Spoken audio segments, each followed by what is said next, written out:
வணக்கம் ஃப்ரெண்ட்ஸ். இந்த வீடியோவில் எந்த இடத்த பற்றி பார்க்க போகிறோன்னா, கோயில்பட்டி புது பஸ் ஸ்டாண்ட்லேருந்து ஒரு 3 கிலோமீட்டர் தூரத்தில் பழைய அப்பனேரி ஊர் பக்கத்தில் 2.25 ஏக்கரு கிணறோட விற்பனைக்கு வந்திருக்கு. அந்த இடத்த பற்றி தான் நம்ம பார்க்க போகிறோம். அதாவது கோயில்பட்டி புது பஸ் ஸ்டாண்ட்லேருந்து 3 கிலோமீட்டர் தூரம் பழைய அப்பனேரி, அந்த 7ஆம் நகர் ரோட்டில் போனால் பழைய அப்பனேரி. அந்த இதில் ஊருக்கு கிழக்கு சைடில் ஊர் பக்கத்துலேயே இருக்குது. டோட்டலாக 2.25 ஏக்கர் இருக்குது. கிணறோட 2.25 ஏக்கரு அருமையான லொக்கேஷனில் இருக்குது.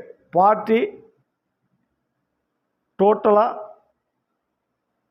70 லட்சம்னு சொல்கிறாங்க.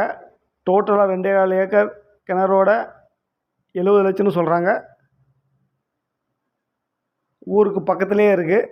பழைய அப்பனேரிக்கு ஊருக்கு பக்கத்துலேயும் இந்த பிஞ்சை இருக்குது. அருமையான லொக்கேஷனில் இருக்குது. ஃபஸ்ட் டைம் பார்க்குற ஃப்ரெண்ட்ஸாக இருந்தால் நம்ம சேனலை சப்ஸ்கிரைப் பண்ணிக்கோங்க. பெல் பட்டனை கிளிக் பண்ணி ஆல் ஆப்ஷன் வந்து கிளிக் பண்ணிக்கோங்க. அப்போ தான் நான் போடுற வீடியோ வந்து உங்களுக்கு உடனே நோட்டிஃபிகேஷன் கிடைக்கும். Thank you friends.